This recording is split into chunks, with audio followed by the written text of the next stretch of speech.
Bonsoir mes très chères dames, cette vidéo est réservée uniquement pour les femmes. Le titre de la vidéo c'est « Pourquoi tu te vexes ?»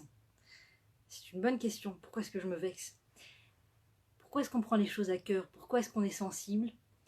Alors, la sensibilité est une qualité d'abord, et c'est une qualité féminine. Il y a certains hommes qui sont spécialement sensibles, mais en général ce sont plutôt les femmes. Mais il arrive que ce soit inversé dans le couple. À quoi ça sert la sensibilité? Comment y remédier dans certains cas si elle est trop importante et qu'elle nous empêche de pouvoir vivre tranquillement sa vie? Comment faire pour soigner ces bobos du cœur qui sont le résultat de vexations?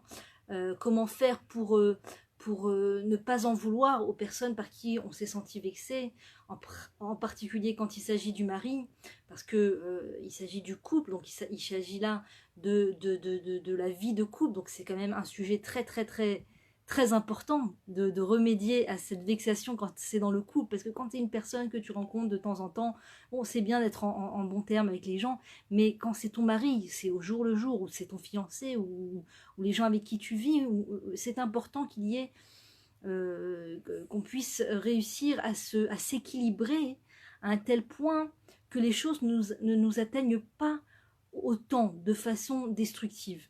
C'est important de travailler le fait de ne pas se vexer, justement. La sensibilité, c'est une chose, et la vexation, c'en est une autre.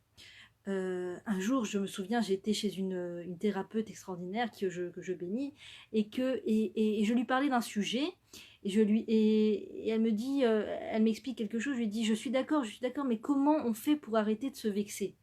D'accord, ok, c'est vrai, d'accord, c'était pas méchant, tout ça, mais comment on fait pour arrêter de se vexer? Et là, elle me dit une phrase extraordinaire, c'est un choix. C'est un choix. C'est à toi de choisir si tu te vexes ou pas, en fait.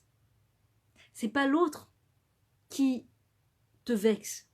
C'est toi qui es vexé par la situation, par l'autre, par ce qui a été dit. C'est pas l'autre qui appuie sur le bouton vexation, c'est toi qui appuies sur le bouton vexation. Tu entends une chose, et ensuite, c'est toi qui décides d'appuyer sur le bouton que tu désires. Tu peux appuyer sur le bouton juger favorablement, tu peux appuyer sur le bouton j'ai rien entendu, tu peux appuyer sur le bouton c'est certainement une blague, tu peux appuyer sur le bouton ah tiens, j'ai plein de choses à faire aujourd'hui, et puis tu peux appuyer sur le bouton vexation. Vexation. C'est toi qui décides, c'est toi, c'est un choix. C'est un choix. D'ailleurs, à partir de ce moment-là, j'ai commencé à observer un petit peu les enfants concernant la vexation, et jusqu'à tard, les enfants ne se vexent pas.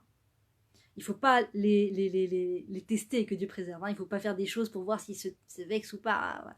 Mais vous verrez que, par exemple, quand entre frères et sœurs, il y a une dispute, ils ne vont pas se vexer. Ils vont crier, ils vont dire ce qui est à eux, ils vont s'énerver, mais ils ne vont pas se vexer. Ils vont pas se vexer. Les enfants ne se vexent pas. D'ailleurs, une des choses qui est très mauvaise avec les enfants, c'est le fait de se moquer d'eux, de faire de la... comment ça s'appelle, de se moquer des enfants. Il ne faut pas se moquer des enfants. Mais vous verrez que si jamais un jour vous êtes témoin de quelqu'un qui ne sait pas que c'est grave de se vexer des enfants, et qui ne sait pas que c'est grave de se moquer des enfants, et qui se moque des enfants devant eux, qui se moque d'eux, qui les ridiculise, vous verrez qu'ils ne prennent pas les choses à cœur, ils ne se vexent pas. Les enfants sont en très bonne santé morale. Dieu les a fait de telle sorte qu'ils sont protégés par une bulle de protection, et nous-mêmes, on est passé par cette enfance, et nous-mêmes, on ne se vexait pas toute une période de sa vie, on ne se vexait pas. On ne prenait pas les choses à cœur. Parce qu'en vérité, un enfant vit l'instant présent. Et nous, les adultes, on est plus dans une comment dire, on va donner une explication à chaque chose. On va se raconter des histoires sur tout. Surtout, on se raconte des histoires en fait. Et tout dépend de l'histoire qu'on va se raconter. Si par exemple quelqu'un ne me dit pas bonjour, je peux me raconter dans ma tête, dans mon imagination, une histoire catastrophique, et qui va me mettre, qui va me tirer vers le bas, et je peux me raconter une histoire qui va au contraire m'élever vers le haut. Et c'est à moi de choisir. Et Dieu ne nous a pas demandé dans la Torah d'être masochistes. C'est très important de le savoir. Il n'y a pas une mitzvah de se faire du mal, d'accord, par des pensées masochistes qui font mal. Disons que je rencontre quelqu'un, et qu'elle me fasse, c'est quelqu'un à qui j'ai l'habitude de parler, j'ai l'habitude de dire bonjour et tout, et qu'elle me fasse une tête, qu'elle me regarde, qu'elle me fasse une tête jusqu'au parterre et qu'elle tourne la tête. D'accord? Donc là, le mauvais penchant peut venir dans un but de me détruire, de me casser ma journée, et si possible de me détruire ma vie, va venir et va vouloir me raconter une histoire catastrophique. Ouais, cette personne te déteste, elle t'est énervée contre toi, elle t'en veut parce que tu n'as pas été comme il fallait, tu n'as pas fait ce qu'il fallait, d'accord, tu as dit quelque chose qui l'a vexé, donc voilà, à cause de toi maintenant, si ça se trouve, elle parle dans ton dos à tous les gens, et voilà, la catastrophe, et qui veut te tirer vers le bas, et tout simplement, il y a le Yetzer Hatov aussi, qui le bon penchant, qui lui a une proposition beaucoup plus sympathique, beaucoup plus saine, on va dire, et qui peut te dire ouah, la pauvre chérie, peut-être qu'elle vient d'accoucher, qu'elle n'a pas dormi de la nuit, peut-être qu'elle vient d'apprendre, que Dieu préserve, qu'elle a une maladie, lo alenu, peut-être que elle t'a pas bien vu, peut-être qu'elle a des problèmes de vue et que de loin elle t'a regardé mais qu'elle t'a pas vraiment vu qui t'y était. Peut-être que et puis voilà, la vie continue, la vie continue, la vie continue, d'accord? Tu peux essayer de lui faire coucou, elle réalise pas, elle réagit pas, la vie continue. J'ai plein de choses à faire. J'ai mes enfants à les prendre. Je dois aller rendre visite à mon papa. Je dois faire à manger pour les enfants. Quel merveilleux moment on a passé hier avec mes enfants, avec mon mari la semaine dernière. Tu penses à des choses positives. Tu te racontes une histoire courte concernant l'événement, positive, et tu passes vite à autre chose. Tu passes vite à autre chose. On a la capacité de le faire. On a la capacité de le faire. D'accord? De ne pas se vexer. De ne pas prendre des choses à cœur. De faire passer. Passe. Un jour, quelqu'un m'a raconté que elle s'est vexée, elle s'est blessée de ce que sa belle-mère lui avait dit. Et elle est partie voir une rabbinite qui lui a dit « Qu'est-ce que ta belle-mère t'a dit pourquoi tu t'es vexée ?» Elle lui dit « Voilà, ma belle-mère m'a dit ça, cette phrase. Et comment a-t-on idée de dire une telle phrase à une femme comme ça au début du mariage et tout ça, c'est pas sympa et tout. Vraiment, c'est vexant et tout ça. » Et la rabbinite lui a dit « Si ta maman t'avait dit cette même phrase, comment tu aurais réagi ?» Exactement la même phrase. Et là, elle réfléchit, elle dit ma maman, non, si elle m'avait dit une phrase comme ça, je sais que c'est pas méchant, je sais que ça vient du cœur, que c'est par amour qu'elle me dit ça, je sais que c'est pour m'aider, que c'est pas pour me faire du mal, que je sais. Pourquoi pour ta maman, tu arrives à raconter une histoire positive et pour ta belle-maman, tu n'y arrives pas? Non, c'est différent, les liens du sang, c'est différent, je sais que c'est ma mère, je sais qu'elle m'aime. Et pourquoi? Qui te dit que ta belle-maman ne t'aime pas? Pourquoi tu te racontes une telle histoire? Pourquoi une telle histoire derrière une phrase? Une phrase qui t'a été destinée? Pourquoi tu vas tout de suite rentrer dans l'idée que c'est parce qu'elle te juge, parce qu'elle t'en veut, parce qu'elle elle te croit pas capable ou tout ça? C'est une histoire qu'on se raconte en vérité. C'est l'histoire qu'on se raconte qui va nous tirer vers le bas ou qui va nous permettre de continuer à vivre. Moi, j'étais témoin dernièrement d'une personne d'un certain âge qui a déjà beaucoup d'enfants et qui est passée par, qui a eu la maladie, que Dieu la protège, qui a eu la maladie et qui en a guéri. Et elle nous expliquait à quel point c'était important que dès qu'on a une pensée négative, tout de suite passer à autre chose. Le plus rapidement possible, passer à une autre pensée. D'accord? Tu as une pensée de vexation, passe à autre chose. Passe à autre chose. Le paysage, comme c'est merveilleux. Quel temps incroyable. Des jolies fleurs, des oiseaux qui cuicutent. Passe à autre chose. J'aime mes enfants, j'aime ça. J'aime aller à la piscine. Pense à autre chose. Ah, cette belle musique. Est-ce qu'elle est belle cette chanson? Tiens, je suis pressée d'arriver à la maison pour l'écouter. Passe à autre chose. Et elle dit, et je l'ai vu de mes propres yeux, je l'ai vue, elle a fait énormément à manger, elle devait recevoir plein de monde à la maison, elle a cuisiné, et puis il y avait sa belle-mère. Et sa belle-mère lui a dit, elle regardait toute la nourriture, elle lui a dit « Tu vois pas que ça a brûlé là? Tu vois pas que ça a brûlé? Ça a brûlé! Quel dommage !» Elle lui a pas dit un mot positif sur tout le buffet qu'elle avait fait. Elle avait fait un buffet énorme. Elle n'a pas dit un mot positif sur tout le buffet. Elle lui a dit juste, ça va brûler, c'est dommage. Et après, elle lui a dit, allez, donne à manger à tes enfants. Ces enfants qui sont grands et mariés déjà. Donne-leur à manger, donne-leur.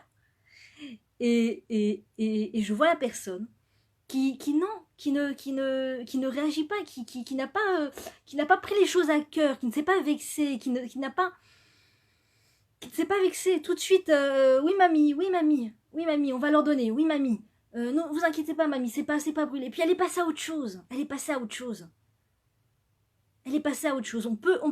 On peut faire d'un événement, faire d'une phrase qu'on a entendue une blessure, une brisure, et on peut ne pas du tout être touché par le mot, par la phrase. C'est nous qui décidons. Et il faut être brutal avec les mauvaises pensées.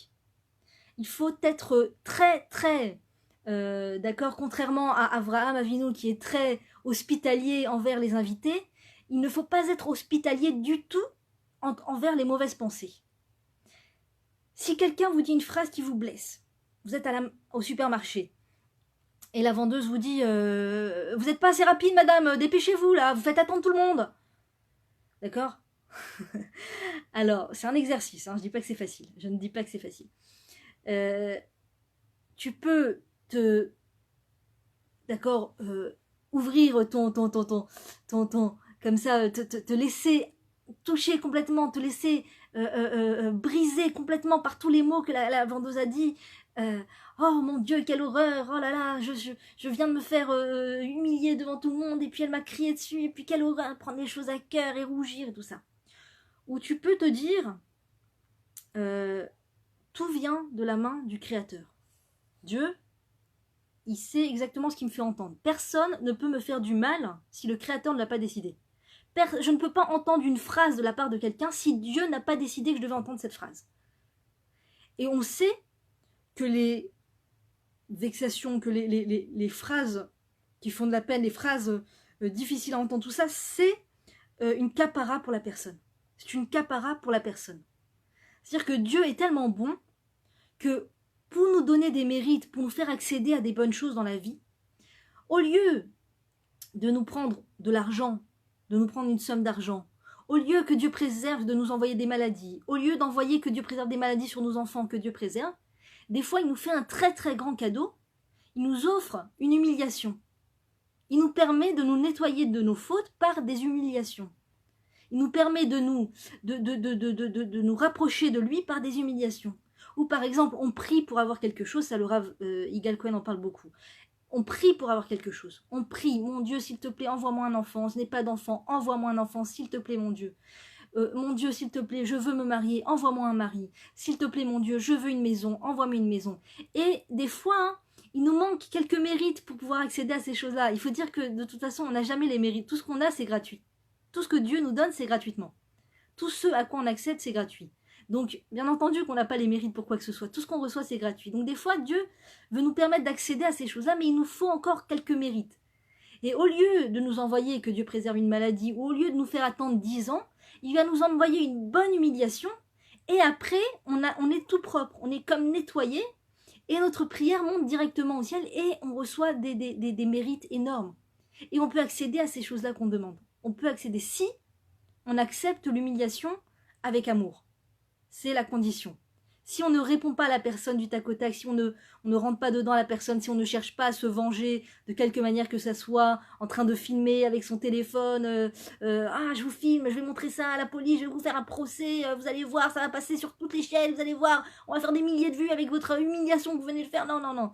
Silence. Une humiliation acceptée avec amour, c'est une humiliation où on se tait, on ne dit rien, on ne répond pas, ni avec les yeux, ni avec quoi que ce soit, ni avec la bouche, et on s'en va. Et c'est très dur de se rappeler que c'est Dieu qui nous a envoyé ça, que c'est pour nous aider à nous nettoyer, que c'est pour nous aider à accéder à des mérites. Des fois, c'est même des choses. Non, j'ai tout dans ma vie, j'ai rien demandé, pourquoi ces humiliations? J'ai rien demandé à Dieu, j'ai pas demandé à accéder à quelque chose de spécial, mais Dieu, il est en train de nous faire accéder à des choses, on sait même pas à quel point elles sont bonnes pour nous, il est en train de nous faire accéder à ces choses-là. Il est peut-être en train de nous permettre d'avoir des enfants Talmidei Chachamim, d'avoir des enfants qui vont étudier la Torah, d'avoir des enfants pieux, d'avoir des enfants respectueux de leurs parents, ils nous offrent des choses qu'on ne voit pas forcément à l'œil nu tout de suite, mais cette humiliation va être la chose qui va nous permettre d'accéder à tout ce bien, toute cette bénédiction. Ça nous nettoie, ça nous nettoie. Et de la même manière que quand un bébé il rentre de la maternelle, on a notre enfant qui rentre de la maternelle et qu'il est sale, qu'il a du chocolat de partout, qu'il a les mains noires et les pieds noirs et tout ça, et qu'on le prend et qu'on le met dans le bain pour le laver. Des fois, le bébé, quand l'enfant, il sait pas qu'on est en train de le laver, il gigote dans tous les sens et il se débat, et non, je veux pas que tu me laves, pas de savon, non, non, non. Mais l'enfant, il ne sait pas à quel point on est en train de le nettoyer, il sait pas à quel point il est sale pour l'instant, et il va dans un instant être propre grâce à maman qui le nettoie. Et quand Dieu, il nous envoie des humiliations, des vexations, des choses comme ça, des mots qui font de la peine, il est en train de nous nettoyer. Et quand nous, on réagit à chaud, et on se vexe, et on prend... Se vexer, c'est une chose. Se vexer, c'est une chose. Il n'est pas interdit de se vexer. C'est pas interdit de se vexer, c'est humain de se vexer. Mais en tout cas, quand nous, on se met à se venger contre la personne, ou à parler mal dans le dos de la personne, ou à commencer à dire à tout le monde combien cette personne est un monstre, et combien ça, ou alors on se met à lui répondre et tout ça, c'est comme un enfant qui ne laisse pas son parent le laver. Et on nous dit, soit comme un enfant qui laisse son parent le laver, soit comme ça veut dire accepte avec amour, et tu vas voir les miracles qui vont t'arriver. Il y a une grande histoire très connue d'une personne qui a été demandée, je crois, au Rav Kanievski, que Dieu le protège, qui lui a dit que ça faisait des années qu'il n'avait pas d'enfant. Lui et sa femme n'avaient pas d'enfant, et qu'ils pensaient même à se séparer, parce que voilà, ça fait presque 10 ans qu'ils n'ont pas d'enfant. Qu'est-ce qu'ils peuvent faire? Et le Rav lui a dit, le jour où tu trouveras devant toi une personne qui se fait humilier devant tout le monde, et qui ne répond pas, cours vers cette personne et demande-lui de te bénir pour que tu puisses avoir un enfant. Et en effet, cette personne un jour est arrivée à un mariage, je crois, et il a été témoin d'une personne qui s'est fait vraiment humilier devant tout le monde et tout ça. Et la personne était rouge et elle n'a pas répondu, elle n'a rien dit. Et il a couru vers cette personne. Il a dit, je vous en supplie, ne répondez pas, ne vous énervez pas, s'il vous plaît, je vous en supplie, bénissez-moi pour que je puisse avoir un enfant cette année. Il l'a béni. Et en effet, 1 mois après, je crois, sa femme est tombée enceinte. Et ils ont eu un enfant, Baruch Hashem, un petit garçon. Ils ont été voir le Rav Kanievski, ils l'ont remercié et ils lui ont expliqué que ça avait vraiment marché. Et c'est vraiment une chose qui marche. C'est une chose qui marche. C'est une chose qui marche extraordinaire. Parce que quand une personne accepte l'humiliation sans répondre, ça fait un bruit là-haut, ça fait un son dans les cieux extraordinaire. Ça arrive jusqu'à très très très haut, aux oreilles du Créateur, aux oreilles de tous les anges. Regardez cet être humain qui s'est fait humilier, qui aurait pu répondre, qui aurait pu vexer en retour, qui aurait pu se venger et qui n'a rien fait. Regardez comme c'est grand. Regardez comme c'est grand. Et ça donne des mérites à tout le peuple juif. Ça donne des mérites à la personne elle-même. C'est quelque chose d'extraordinaire, aux descendants de cette personne. On nous raconte d'ailleurs l'histoire d'un rabbi qui aimait beaucoup la mitzvah du hétrog, d'acheter un très beau hétrog pour la fête de la Souka, la fête des cabanes. Et il était à une période où il n'avait vraiment pas d'argent avec sa femme. Ils avaient très peu d'argent, ils étaient pauvres comme c'est pas possible. Et il avait une paire de téphilines très chères qui appartenait à son arrière-grand-père. Et cette paire de téphilines, très souvent, on lui avait demandé si on pouvait lui acheter. Et il avait refusé parce que cette paire de téphilines lui tenait beaucoup à cœur. Et pour la fête de Sukkot, il n'avait pas d'argent pour acheter un hétrog. Il a décidé d'aller vendre sa paire de téphilines pour pouvoir acheter un hétrog pour la fête, un cédra. Et donc, il a vendu sa paire de téphilines à une somme très importante. Et grâce à cette somme, il a pu acheter un hétrog. Et il était heureux d'avoir enfin pu réussir à faire cette mitzvah dans un don de soi extraordinaire. Et il rentre chez lui avec son cédra tout content comme un chassid qui danse avec cette mitzvah extraordinaire réalisée avec un don de soi. Et sa femme le regarde, lui dit, mais depuis quand on a les moyens de s'acheter un hétrog? Depuis quand? Avec quel argent? D'où monsieur a ramené un hétrog à la maison? Et là, son mari lui dit avec un grand sourire, il lui dit, j'ai acheté ce hétrog avec un don de moi, j'ai fait un don de soi extraordinaire pour acheter ce hétrog. Ah bon? Quel don de soi monsieur a fait? Qu'est-ce que tu as fait pour pouvoir acheter ce hétrog? Dis-moi, je suis curieuse. Il lui dit, les tefilines de papy, je les ai vendus. Je les ai vendus et j'ai acheté un hétrog sans réfléchir. J'ai acheté le hétrog, le plus beau hétrog de tout le stand. Et là, sa femme est rentrée dans une colère pas possible. Comment c'est possible? Quoi? Mais qu'est-ce que... Et tu te crois pieux en plus, tu te crois de sadique, hein? On n'a pas d'argent pour manger et monsieur, il vend sa paire de tefilines pour acheter un hétrog. Mais qu'est-ce que tu crois? Mais qu'est-ce que c'est que ça? Et là, le rabbi était tellement choqué de la réaction de sa femme qu'il a fait tomber le hétrog. Le hétrog est tombé par terre et il s'est cassé, le bout s'est cassé. Et quand un hétrog se casse, il n'est pas cachère. Donc il n'était bon qu'à faire de la confiture de hétrog. Et là, le rabbi a un visage complètement serein, il ne bouge pas, il ne dit rien. Et sa femme qui s'énerve de plus belle, mais enfin je comprends pas, tu réagis pas, ton hétrog que tu as payé si cher avec ta paire de tefilines, tu réagis pas, tu dis rien. Et là il lui dit, non seulement j'ai plus de tefilines, non seulement je n'ai plus de hétrog, et en plus tu veux que je me mette en colère. Et donc le rabbi ne s'est pas mis en colère. Et là, on lui a dit par la suite, on lui a fait savoir que la force qu'il a mis dans le fait de ne pas se mettre en colère, lui a donné beaucoup plus de mérite et a fait beaucoup plus de bruit dans le ciel que le hétrog qu'il avait acheté dans un don de soi. Ce fait qu'il s'est retenu de se mettre en colère, qu'il s'est retenu de vexer en retour, de s'énerver, de rendre la pièce de la monnaie à l'autre, à sa femme, ça lui a donné des mérites extraordinaires. Extraordinaires. Donc le fait de ne pas réagir quand on se vexe, quand quand on est vexé par l'autre, ça donne des mérites extraordinaires. Maintenant, la question c'est comment on peut soi-même continuer à bien vivre avec cette vexation. D'accord? On ne se met pas en colère, c'est une chose. D'ailleurs, je parle de situations avec tout un chacun. Mais quand il s'agit du couple, la femme ne peut pas se taire à vie. Elle doit parler à son mari, elle doit lui dire ce qui la met en colère, ce qui la blesse, ce qui la vexe. Elle doit lui dire, c'est important. Parce que tant que le mari ne sait pas et n'est pas au courant de ce qui vexe sa femme, il continue pas par mauvaise volonté, mais parce qu'il ne sait pas que ça lui fait du mal. Il ne sait pas que ça la vexe. Il n'a pas conscience. Quand tu rentres une flèche dans le cœur de l'autre, tu n'as pas mal. Tu n'en souffres pas. Si l'autre ne dit pas aïe, tu peux croire que ça ne fait pas mal. Donc, quand l'autre nous fait, quand notre mari, je parle du couple, c'est une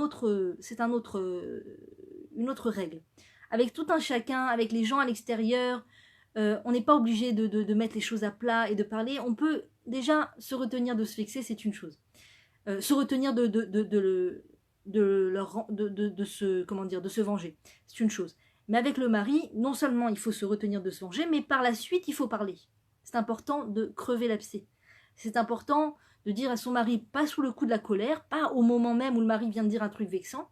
Là on peut partir, se retirer, faire quelque chose, s'enfermer dans sa chambre et boire son café au lait et manger ce qu'on veut, faire un truc qui nous fait du bien, se détendre un peu, aller au canyon, aller au centre commercial, faire quelque chose qui nous fait du bien. Et quand on sent que les nerfs sont redescendus, ça peut être le lendemain, ça peut être dans une semaine après, ça peut être, voilà, quand on a l'occasion, se mettre à parler avec son mari, lui dit, tu sais mon chéri, tu sais très cher mari, quand tu m'as dit cette phrase, ce mot, je te dis ça me blesse, ça me vexe. Pourquoi ça te vexe? Qu'est-ce que j'ai dit? J'ai rien dit, c'est juste un mot, mais tu prends tout à cœur. Je te le dis, c'est comme ça me vexe. Moi ce mot, ça me vexe. Si tu veux me faire plaisir, dis-moi des compliments, dis-moi des mots gentils, dis-moi des choses qui me font plaisir. Moi quand tu me dis c'est bon ce que tu as fait à manger, tu es belle, tout ça, moi ça me donne la force. Quand tu rentres et que tu me dis tel mot ou tel mot, ça me donne pas de la force, ça me vide, donc ça me vexe. Et après, j'ai moins de force pour être à la maison, pour m'occuper des enfants, pour parler avec toi, pour t'aimer, pour être dans la joie avec toi, c'est difficile. Donc si tu pouvais, si possible, faire attention de ne pas redire ce mot, pas dire cette phrase, c'est des choses qui sont sensibles chez moi. ouvrir le débat, vraiment, ouvrir le débat, c'est très important de faire entendre à l'autre ce qui nous fait plaisir et ce qui nous fait pas plaisir. À son mari, je parle, ou à son fiancé, ou avec son conjoint. Pour revenir au fait que comment on fait pour ne pas se vexer.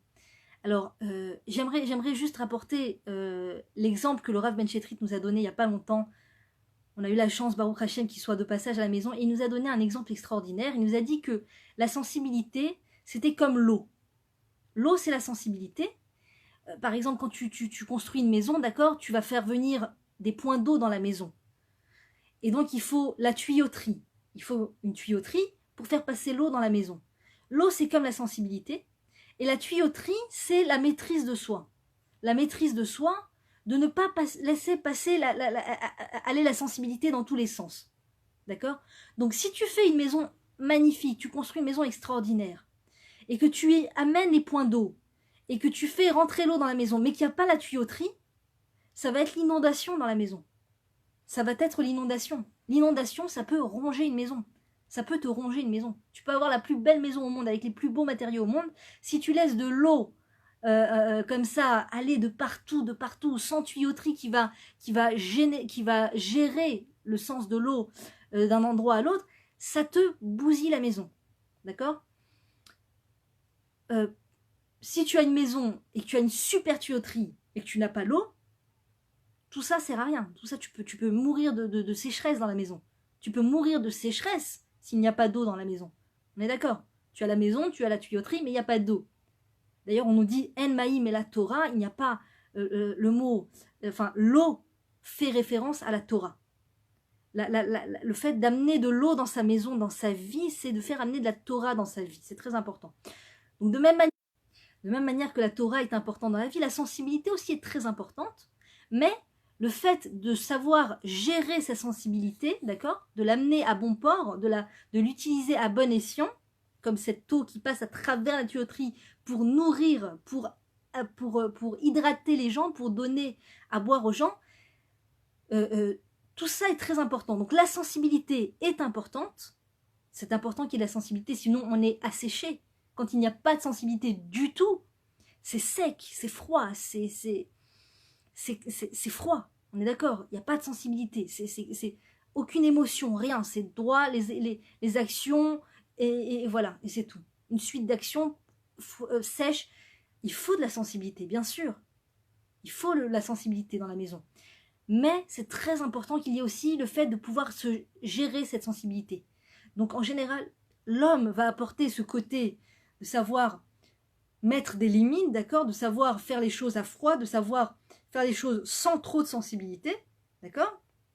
Et la femme va apporter le côté de la sensibilité. Et c'est important, pas seulement au niveau du couple, mais au niveau de soi aussi, d'avoir sa sensibilité, et puis d'avoir aussi travaillé aussi le fait de gérer sa sensibilité. Gérer sa sensibilité, utiliser sa sensibilité à bon escient. À bon escient. Par exemple, comme je le disais en début de vidéo, la sensibilité, ça sert aussi beaucoup au fait de comprendre qu'est-ce qui fait du mal. Et de ne pas le faire aux autres. Ne pas faire ce qui nous fait du mal aux autres. Si quelqu'un m'a dit une phrase qui m'a fait de la peine, donc la première des choses que je dois faire, c'est bannir cette phrase de mon vocabulaire. Ne pas dire cette phrase aux autres, d'accord? Si quelqu'un, en général, on ne s'en rend pas compte. On nous dit la chose, on se vexe, et si on ne fait pas un travail sur soi de se dire ne le fais pas aux autres, on le fait aux autres, on le fait aux autres.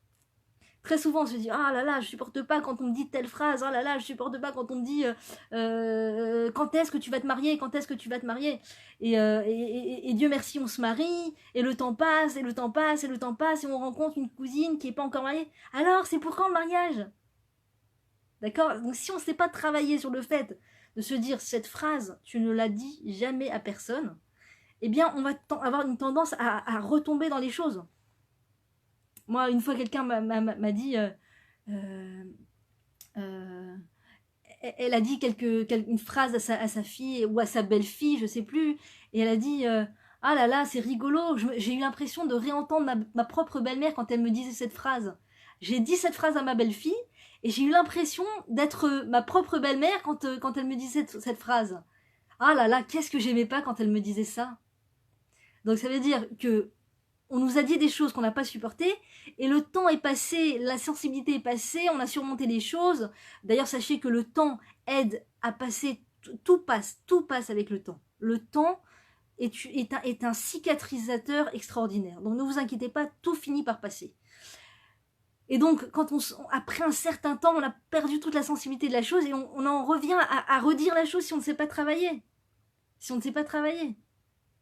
Moi, quelqu'un m'a dit, chaque fois que je suis vexée par mes propres beaux-parents, je prends un carnet et j'écris les phrases qui m'ont vexée, pas pour m'en souvenir contre eux, que Dieu préserve, mais pour me rappeler de ne pas le dire à mes belles-filles et à mes gendres. Comme ça, la personne m'a dit ça. Chaque fois que mes beaux-parents me disent quelque chose qui me touche, ou quelqu'un dans la rue qui me dit quelque chose qui me touche, qui me fait de la peine, j'ai mon cahier de phrases à ne jamais redire à qui que ce soit, et je les note dedans pour me rappeler de ne pas le dire aux autres. Donc c'est un travail, c'est un boulot. Mais on peut le faire aussi mentalement ou dans son cœur, se dire, voilà, ça, rappelle-toi de ne pas le faire aux autres, de ne pas le dire aux autres, ne pas le... Voilà, n'en veux pas, lâche prise, n'en veux pas à l'autre indéfiniment, en te ressassant toujours, qu'est-ce qu'il a fait qui t'a énervé. Il faut vraiment faire au maximum faire le ménage, et lâcher prise, parce que l'amertume, ça ronge de l'intérieur. L'amertume, ça ronge, ça ronge, ça empêche de vivre. Tu peux avoir une journée merveilleuse devant toi, et l'amertume va venir assaisonner de façon... va gâcher l'assaisonnement de la journée. Au lieu d'accompagner sa journée avec de la joie et de la légèreté du cœur et de la sérénité, on va accompagner chaque événement de sa vie qui aurait pu être un moment de paradis, avec cette amertume qui va venir gâcher chaque instant. Même les plus beaux instants de la vie, on peut les gâcher avec l'amertume qu'on garde en nous. Et ça rend malade. Mais mettre que ça bouffe les cellules du corps. Ça bouffe, on se rend malade. Je vais vous dire. Le Rambam nous dit qu'il y a dans la vie trois types de catastrophes. Les catastrophes qui sont extrêmement rares, comme un tsunami, un braquage de banque, un enlèvement, sont des choses qui sont très très rares, dont on est très au courant à cause des informations, mais ce sont des choses extrêmement rares. D'accord ? C'est rare qu'une personne passe par le tsunami, c'est rare qu'une personne soit enlevée, c'est rare qu'une personne soit témoin d'un braquage de banque. Et pourtant, il nous arrive d'avoir peur de ces choses-là parce qu'on les a entendues aux informations, etc. Mais ce sont des choses extrêmement rares. Ensuite, il y a des choses qui sont un peu moins rares, mais encore assez rares, comme des maladies, comme des vols, comme des choses qui sont plus, on va dire, qui se trouvent plus sur le terrain, mais qui sont encore rares. Et il y a la troisième catégorie, qui sont les gens qui se font du mal à eux-mêmes. Du mal à eux-mêmes. Et c'est, nous dit le Rambam, 99% environ de la population qui est victime de la troisième catégorie de catastrophe. Ils ne sont pas victimes de la première catégorie, ils ne sont pas victimes de la seconde catégorie, ils sont victimes du mal qu'ils se font à eux-mêmes. Comment ? Par leurs propres pensées, par les pensées qu'ils entretiennent en permanence. Il ne leur est rien arrivé, ni on les a volés, ni ils ont été à un braquage de banque, ni ils ont vécu un volcan en éruption, ni un tremblement de terre. Aucune de ces choses. Mais dans leur tête, ils entretiennent des pensées négatives, des pensées masochistes. C'est ça, voilà. On parlait des pensées masochistes, c'est exactement ça. Le Rambam nous dit 99% à peu près de la population qui est touchée par cette chose-là. Donc c'est l'être, en fait, qui, par les pensées qu'on entretient vis-à-vis de ce qui nous arrive dans la vie, où on va se raconter des histoires encore un jour, et encore un jour, et encore un jour, et les mauvaises habitudes, les mauvaises pensées qu'on a l'habitude de se rappeler dans la tête comme un disque rayée, d'accord, qui saute comme ça, tic, tic, tic, tic, tic, la mélodie n'est pas harmonieuse, elle saute à chaque instant. Eh bien, au final, au bout d'un moment, ces pensées, si on ne les travaille pas au début du chemin, elles deviennent très difficiles à arrêter. Très difficiles. Elles commencent à créer un sillon dans notre esprit qu'il est difficile de réparer. Tout est réparable. Tout est réparable. Mais c'est important d'arrêter ces pensées à temps. D'arrêter d'entretenir, d'être conscient des pensées que j'entretiens et de me prendre en main pour me changer l'esprit, pour me changer les idées. Pour me changer les idées. Penser à autre chose. Penser à autre chose. Faire autre chose. Faire quelque chose qui accapare mon esprit. Quelque chose de positif. Une des choses qui aide le plus, mais vraiment de façon très très efficace, de ne pas avoir à passer par ce qui s'appelle les électrochocs, d'accord? Des fois que Dieu préserve, les gens se laissent tellement aller qu'ils en ont besoin d'arriver jusqu'aux électrochocs. On leur fait des électrochocs physiques pour qu'ils puissent avoir ce choc physique et revenir à la vie. Donc avant d'arriver vers cet électrochoc, une des choses qui, je vous assure, si vous avez du temps dans votre journée, dans votre vie, si vous arrivez à trouver du temps pour ça, ça va vous guérir. C'est le fait de s'occuper des autres. Le bénévolat, le chesed. Chesed. La bonté, quand on se tourne vers les autres, tu peux le faire 1 heure par semaine. Tu vas voir, 1 heure par semaine, tu vas voir que cette heure te fait tellement de bien à l'être, te fait tellement de bien à la tête, te sort tellement de ces petites pensées mesquines en permanence. Ça s'appelle Katnout de Mochin. Il y a Gadlout de Mochin et Katnout de Mochin. Katnout de Mochin, c'est la petitesse d'esprit. Et on a une tendance en tant qu'être humain à se diriger, si on ne se travaille pas, si on ne se prend pas en main, vers une petitesse d'esprit. La petitesse d'esprit, c'est les pensées mesquines, c'est les pensées de vexation, c'est les pensées... Ça arrive à tout le monde et ça arrive à tout un chacun. Les pensées, tout ce qui est négatif, tout ce qui pompe de l'énergie, tout ce qui pompe de la joie. Faire du bénévolat, je sais que on a l'impression que ça a l'air énorme comme ça. Ah, faire du bénévolat, moi, avec tout ce que j'ai à faire, déjà, j'ai pas suffisamment... Bon, je dis pas, moi, quand on a des enfants en bas âge et tout ça, c'est impossible de faire du bénévolat. Alors, on peut aller rendre visite à son grand-père, aller rendre visite à son papa, à sa maman, à quelqu'un qui est malade, peut-être de la famille, ou faire un plat pour quelqu'un. Vous allez voir, faire du bénévolat pour les autres, ça sort de ces petites pensées mesquines. Aller faire, je sais pas, tu peux faire quelqu'un nous raconter qu'il a fait du bénévolat à l'armée et ça lui a changé la vie, que ça lui a fait du bien de sentir qu'il aidait les soldats. Tu peux faire du bénévolat dans des hôpitaux. Tu peux de faire un stage de clown d'hôpitaux pour faire rire les enfants malades. Tu sais, ce bien-être de sentir que tu aides l'autre dans sa détresse, ça te fait guérir de ta propre détresse.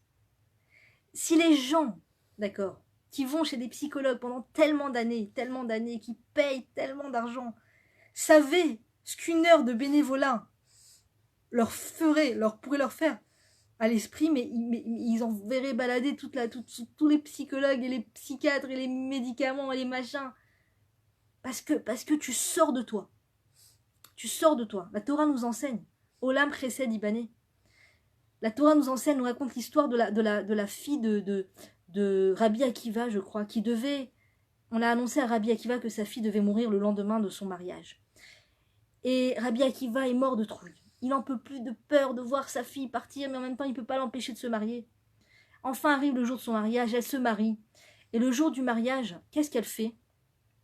Contrairement à moi, je ne connais pas encore une mariée, j'ai jamais rencontré une mariée qui a fait ça. Encore que si j'en connais une. Que Dieu la bénisse. Le jour de son mariage, elle est sortie dans la rue pour donner des plats du mariage, du traiteur, des plats du traiteur tout chaud, tout fumant, excellent, aux pauvres dans la rue. D'accord? C'était, je sais pas, moi j'étais tellement loin de ça le jour de mon mariage, je ne pensais plus du tout aux pauvres, quoi. C'était bon, enfin c'est vraiment une éducation extraordinaire. Je pense à ma cousine, que Dieu la bénisse. Le jour de son mariage, il y avait, à Saroupa, il y avait des enfants, comment dire, des enfants malades, des enfants mal formés, des enfants malades. Et pendant la roupa, au moment de la roupa, elle est descendue de la roupa et elle est venue les bénir et les prendre dans ses bras et tout ça. Et ils étaient joyeux, elles étaient joyeuses, ces jeunes filles et ces jeunes garçons. Ils étaient joyeux et tout ça. Et après, j'ai compris qu'en fait, c'était des enfants avec qui elle avait fait du bénévolat et qu'elle avait l'habitude d'aider. Si tu te rends compte, le jour de son mariage, elle sort de sa roupa pour les bénir et les prendre dans ses bras. Mais c'est quoi ça? Et donc la fille de Rabbi Akiva donne des plats aux pauvres. Et ensuite, elle rentre chez elle le soir du mariage. Et elle enlève sa pince de ses cheveux. Elle la met dans le mur. Et elle se tourne contre le mur et elle dort. Et le lendemain matin, elle appelle son papa. Papa, tout va bien, le mariage était merveilleux. Ma fille, mais tu es en vie, mais qu'est-ce qui se passe? Mais dis-moi, quel est le mérite que tu as pour être restée en vie? Qu'est-ce que tu as fait, ma fille, qui t'a donné autant de mérite? On m'a dit que tu devais mourir le lendemain de ton mariage. Elle dit, tu sais, papa, quand je me suis levée ce matin, j'ai repris ma pince du mur et j'ai vu qu'il y avait un scarabée sur la pince. Il y avait un scarabée mort.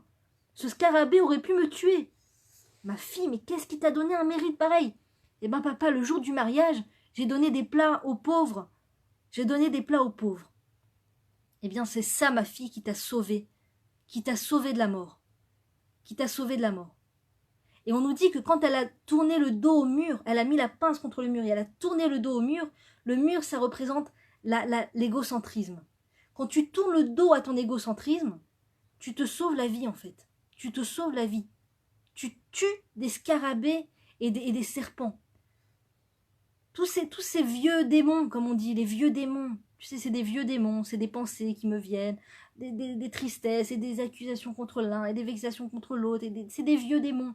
Et ben, tous ces vieux démons, tu peux les tuer d'un coup. Quand tu tournes le dos à ton égocentrisme et tu vas pour aider les autres. Je vous assure. On est dans un monde, on n'est tellement pas habitué à ça. La société ne nous a tellement pas habitués à ça. On nous habitue à se servir d'abord, à prendre pour soi, à garder pour soi, à être toujours le centre de sa propre attention. Et donc, on veut toujours plus pour soi, du coup. On est habitué à ça. Mon argent pour moi, mes habits pour moi, ma maison à moi, mes plats, mon frigidaire à moi, mes heures c'est à moi, mon temps c'est de l'argent, c'est à moi. Et on croit qu'en fait, on croit que cet état d'esprit nous aide à aller mieux. Et la preuve est qu'il n'y a jamais eu autant de consommation de médicaments contre la dépression, que Dieu préserve. Et ce n'est pas une solution à long terme du tout. Moi j'ai vu des gens, bon, il paraît qu'il y a des cas où les médicaments sont obligatoires, mais moi j'ai vu des cas où les médicaments ont plutôt détruit la vie de la personne et ont détruit la personne. On détruit la personne. Donc bon, chacun posera la question à son rabbin s'il doit prendre des médicaments ou pas, mais j'ai vu vraiment les médicaments avoir un très mauvais impact sur les gens. Quand il y a des gens qui avaient toutes les raisons, que Dieu préserve, toutes les raisons de se laisser tirer vers le bas, et sont des gens qui ont continué à donner aux autres, qui ont continué à se tourner vers les autres, qui se sont tournés vers les autres, et qui surmontent des choses qu'on ne peut même pas imaginer, des épreuves qu'on ne peut même pas imaginer.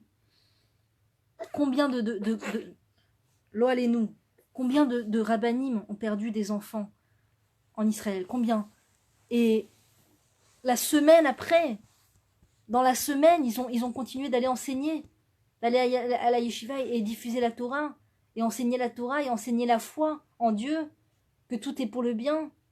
Combien de gens ont fait moi je sais que tous les ans il y a un super rassemblement de Binyan Shalem à Jérusalem, et parmi ce rassemblement il y a plein de cours sur l'éducation, des cours sur le couple et tout.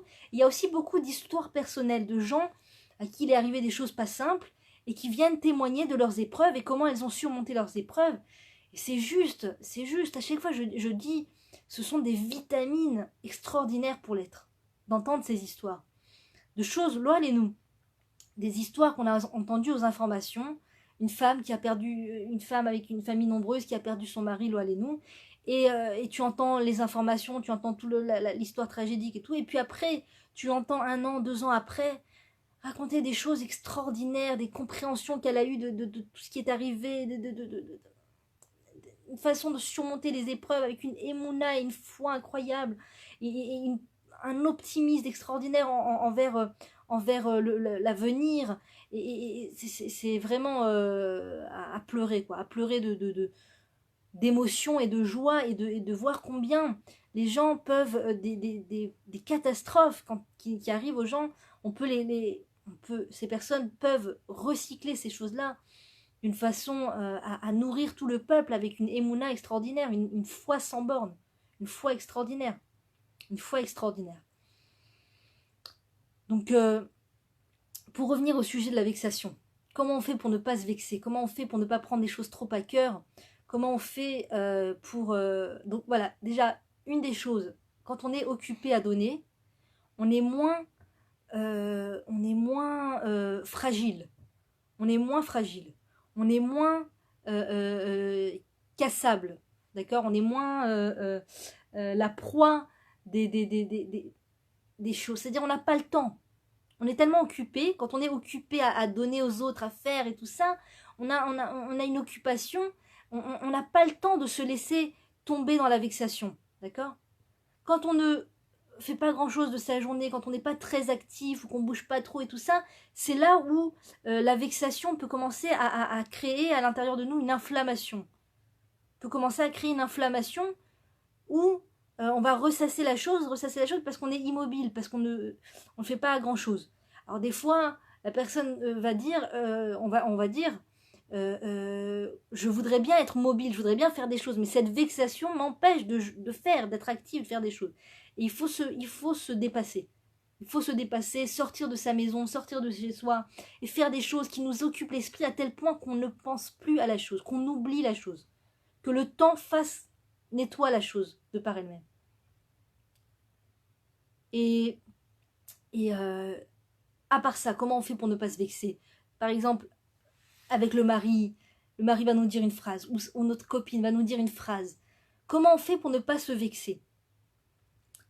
Déjà, il faut se dire que la valeur qu'on a n'est pas amoindrie parce que l'autre a dit quelque chose d'amoindrissant. Ma valeur, ta valeur, reste toujours la même. Que tu sois au centre-ville, que tu sois en plein désert, que tu sois à la mer, que tu sois à la montagne, où tu veux, ta valeur reste toujours la même.